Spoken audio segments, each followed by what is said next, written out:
The Northman. Not something I thought it was based on the trailer. From the trailers, it looks like, a regular Viking story, down to earth. When you watch the movie, nope. By the way, this will contain minor spoilers, so if you want to know the grade, I give it a C. I like the scenery in it, and I love the music. Probably might watch it again, maybe sometime in the far off future, maybe. And that's it. So now let's get to the real thing. The movie has a lot more of their magical beliefs in it with, the main character. I don't know the character's, I forget the character's name, Skarsgård, fighting a reanimated corpse. But I think that was just supposed to be a vision. Because this movie relies heavily on the characters taking shrooms. Yeah, there's a lot of drug use in this movie.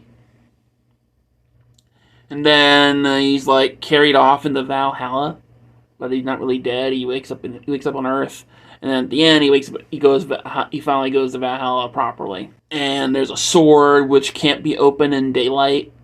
I can't be pulled out of its sheath in daylight. And speaking of the sword, some of the characters in this movie were really freaking stupid. I mean, I get the guy had plot armor, so he couldn't be killed because of the movie over. But some of them, it's the bad guy has him because he stupidly sees a girl he loves, and he stops fighting, and they surround him. So they torture him a little bit. They don't kill him. Or the guy whose children are being threatened, and his wife's being threatened by this guy. He has a sword to his neck. The guy is defenseless now. He doesn't cut his fucking head off, which they do. And for some reason, this film... Now, this may be something that Vikings did, because I don't really know much about Vikings, to be truthful to you, because to me, they kind of seemed they were like Native Americans. They had a wolf fetish, apparently, or a dog fetish, because at the beginning of the movie, the king and the main character act like dogs, like they doggy roleplay, woof woof, and eat food, drink water or whatever, or eat something out of a bowl on the ground. And when the guy gets older and he has this new tribe he's with, that he's fighting with and everything, they have him, they all dress like wolves and they bark and growl at each other around the fire and howl at the moon and that kind of shit. Maybe that's what they did.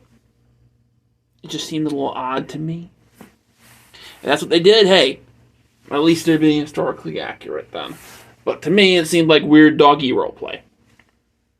Oh, another aspect that was a little odd.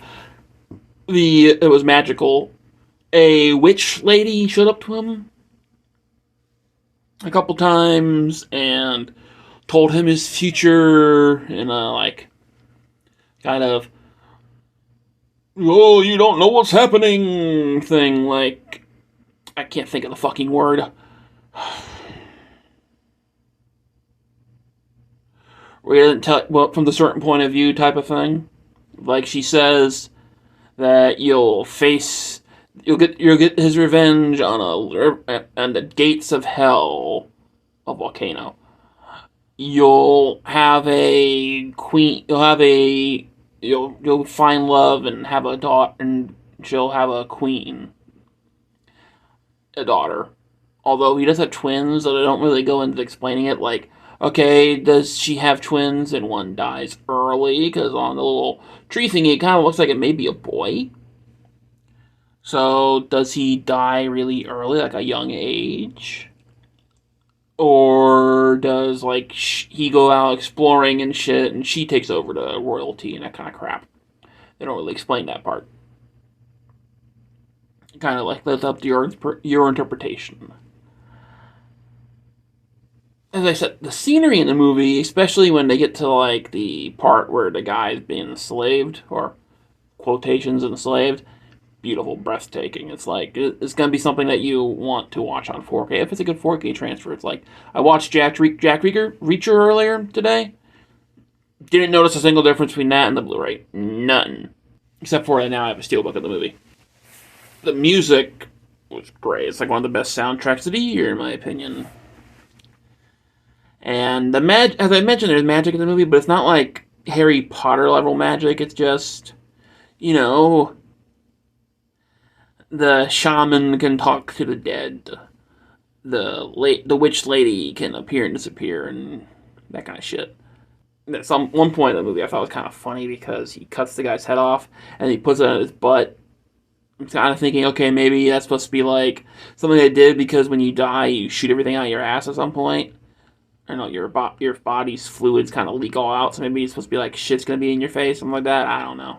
I just thought it was a funny move.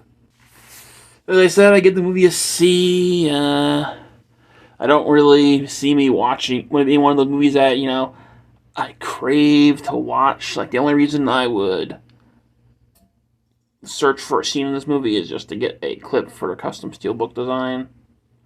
When where the guy who kills his father is on one side of the frame and he's hiding on the other side waiting to pull the sword out. None of the acting was bad, although the king's oldest son gives off douchebaggy vibes. Like he's one of those assholes you want to slap. Kind of like what's his face, Ramsay on Game of Thrones. And it's supposed to be real. The king has been tamed by time. He used to be some vengeful, evil Viking, but now he's lost everything and come up north, and now he's learned his lesson, and he teaches his youngest son to treat slaves with respect, and blah, blah, blah. So I'm not supposed to root for this guy. And then is why the real Oedipus complex thing in this movie, because the mother tries to make out with her son at one point.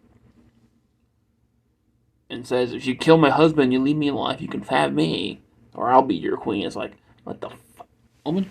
I get the people did kind of shit back then, but still, I mean, the character's freaked out by it. Of course, he's also freaked out the fact that his mother okayed the death of his father. So, thanks for watching, and see you next time.